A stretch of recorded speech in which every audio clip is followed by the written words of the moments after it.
Hello and welcome to Supposedly Fun. My name is Greg and I am here today to talk about the shortlist for the International Booker Prize 2024.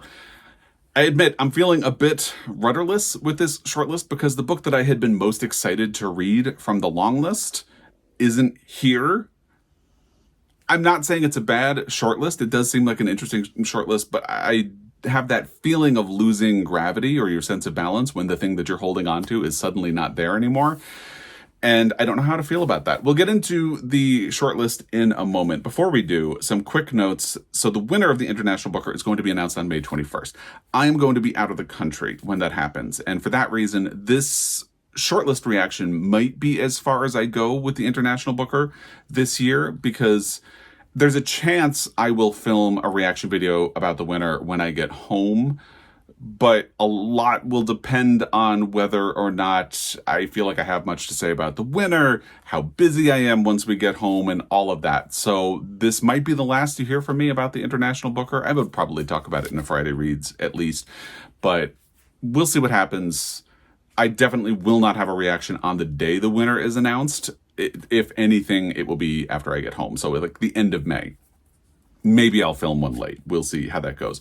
The Women's Prize for Fiction will be announcing its shortlist on April 24th. We already have the nonfiction shortlist. I'll link my video to that down below, as well as the reaction video I did to the Longlist. If you want more information about all of the titles that have been in contention for the International Booker, check out the Longlist reaction, because I spend a lot of time talking about what each book is about. For this video, I'm going to go with the little one-sentence descriptions of the book that they have on the Booker website, which will also be linked down below, with affiliate links to these titles on bookshop.org when they are available in the United States. Some of them might be pre-order links, but there will be links down below if you'd like to seek out more information or purchase a copy of these books. And the Pulitzer will be on May 6th. I'm really excited about that one. The Pulitzer Prize is my main book prize, so perhaps it's a little bit fitting that I might not be filming a reaction to the winner of the International Booker this year, because I admit I haven't felt super compelled. And I think part of that is just the fact that I know I am not really going to be able to read any of the books right now. The way my calendar for the first half of 2024 has worked out, I read Irish books in March. That was my goal. Now in April, I'm trying to catch up on some Pulitzer books and things like that. So my priority has been elsewhere. And then in May, I'm going to be gone for most of the month. And then in June, I do Pride reading. It's just what I do every June. So the earliest I would really be able to read any of these books that I want to read would be July. So I think there has been a detachment from day one, just knowing that I wouldn't be able to get to any of them for so long. But I admit, last year I immediately wanted to read Boulder, and I recommended that my library purchase a copy. They did, and I read it.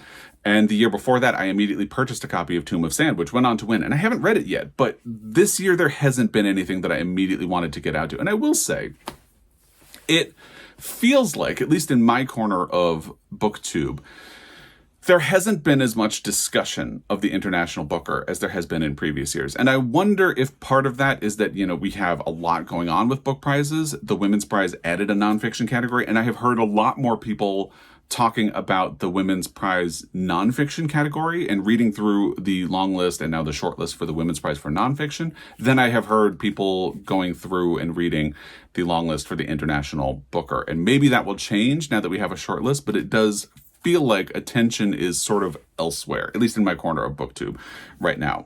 People seem to be discussing the Women's Prize for Fiction much more than this one. And, I can't say why that is. I don't think it's a bad long list or short list. It's just something that I have found a little bit interesting.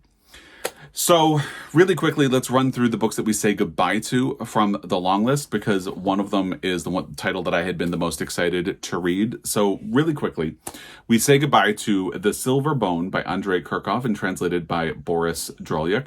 We say goodbye to Simpatia by Rodrigo Blanco Calderon and translated by Noel Hernandez Gonzalez and Daniel Hahn. That was one that I had been interested in pending feedback from other people, because it sort of deals with rescuing dogs or creating a home for dogs that have been left behind in a bad area. Obviously, I don't know if you can hear Teddy snoring behind me, but rescue dogs, saving dogs is something that I'm particularly interested in, although somebody did point out that that could be a mixed blessing in a way, because yes, you might get a book about rescuing animals that have been left behind, but if harm comes to the animals, that could be really stressful. So I had been kind of waiting for feedback, and this is where I feel like I've been stuck in a bit of a loop with the International Booker this year, because I was waiting for feedback on a lot of these titles, and I just haven't really got it. So if you have read Simpatia, let me know what you thought of it in the comment section down below, because I was kind of waiting on that. We also say goodbye to Undiscovered by Gabriella Wiener and translated by Julia Sanchez. We say goodbye to White Nights by Urszula Honek, translated by Kate Webster. And the big one, the one that I had been most interested in, is The House on Via Gemito by Domenico Starnone, translated by Una Stransky.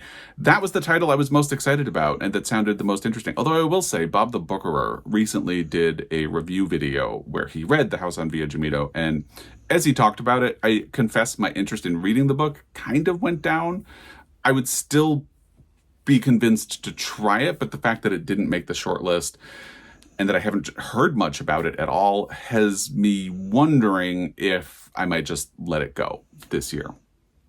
We also say goodbye to Lost on Me by Veronica Raimo, translated by Leah Janesco. That was another one I had been really interested in. And A Dictator Calls by Ismail Kader, translated by John Hodgson. Only one of the books that had immediately jumped out to me as something that would be interesting made it to the shortlist. So there's a possibility that I will still end up reading that one, but we kind of have to wait and see what happens. And again, a lot of these were sort of pending feedback from other people who were going to be reading the Longlist, and I just haven't seen a lot of people reading the Longlist, and maybe that will change now that we have a shortlist, so we'll see. The first finalist for the International Booker Prize 2024 is Not a River by Selva Almada, and translated from the Spanish by Annie McDermott. I do feel like Selva Almada has a good shot at the prize, simply because she is a very known quantity and a celebrated author in South America. I have actually read one of her books, Not a River, but I read Brickmakers, which I believe was translated by Annie McDermott as well. And it's a short book. It's very violent. I will say it's not perfect, but it is a very interesting book. It's kind of more interesting because of its flaws in a way. So here's the one sentence blurb that they have about Not a River on the Booker website, which will, again, be linked in the description box down below. Selva Almada's novel is the finest expression yet of her compelling style and singular vision of rural Argentina. Rural South America comes up with another book that is on the shortlist, so that seems to be one of the interesting things that the jury sort of latched onto, whether consciously or not. We'll get to that one at the end of this video, but it is interesting to see what similarities between the books sort of pop out, and the fact that this is about rural Argentina and there's another book about rural Brazil is really interesting, to me at least. And I think Selva Almada, by dint of her reputation, has a really good shot at making the win this year, but I feel like you could make a really solid case for the next book, which is Kairos by Jenny Erpenbach, translated from the German by Michael Hoffman. Here's what they say about it. An intimate and devastating story of the path of two lovers through the ruins of a relationship set against the backdrop of a seismic period in European history. It does also feel like the International Booker is centered on sort of quiet stories in seismic moments and, seemingly simple stories told against big backdrops. And Kairos is a book that I had heard a lot about before the International Booker Longlist was announced. So I feel like you could definitely make a case for this one for the win. I am not going to make an official prediction for it, especially since I won't be here for the winner announcement, but it feels like it could easily be Kairos by Jenny Erpenbach to me. The next one is The Details by Ja Genberg, translated from the Swedish by Kira Josephson. In exhilarating, provocative prose, Ja Genberg reveals an intimate and powerful celebration of what it means to be human. I should also mention, I am putting the American versions of these dust jackets or cover designs up, and it's always interesting to see the differences between the cover you get in the UK and the cover you get in the United States. And I would say Not a River, the US cover design is not great. But let's have a discussion about American versus UK covers in the comments down below. I haven't really heard a lot about The Details, so I don't really know whether it has a chance or not. I will say it didn't immediately jump out to me as one that I read, so I feel like I would just off of base assumption go with either Not a River or Kairos. I feel like you could make a case for a lot of the other books on the long list before you would make a case for the details, but if you've read it, I would really love to hear what you thought of it. Then we have Matter 210 by Hwang Sak-young, translated from the Korean by Sarah Kim Russell and Youngjae Josephine Bae. An epic, multi-generational tale that threads together a century of Korean history. This definitely feels like a book you could make a case for, and I haven't seen a lot of people read it yet, but it feels like something that could be a contender for the win, for sure. The title that I had been interested in that actually made it onto the shortlist was What I'd Rather Not Think About by Gente Postuma, translated from the Dutch by Sarah Timmer Harvey.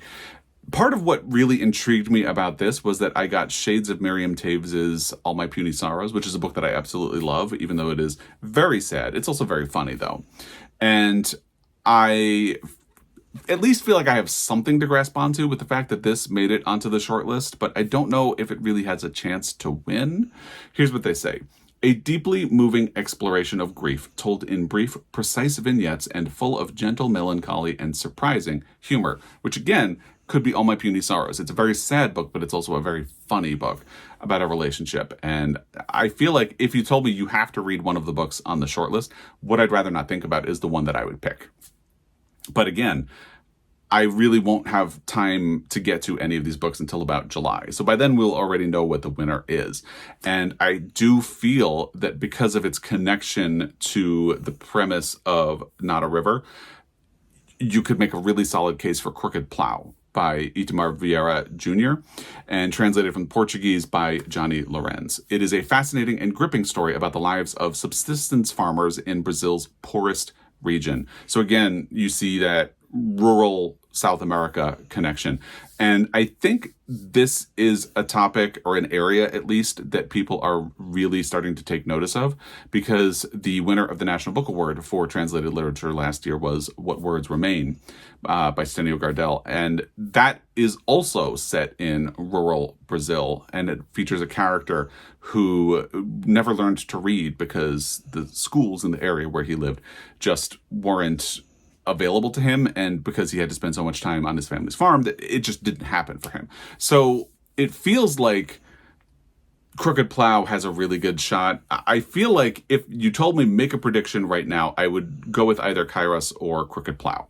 And I don't really know why I feel Crooked Plow. It's just sort of going off of vibes, I guess, but it seems like it would have a really good shot just because, again, the National Book Award winner for translated fiction kind of hit a similar topic.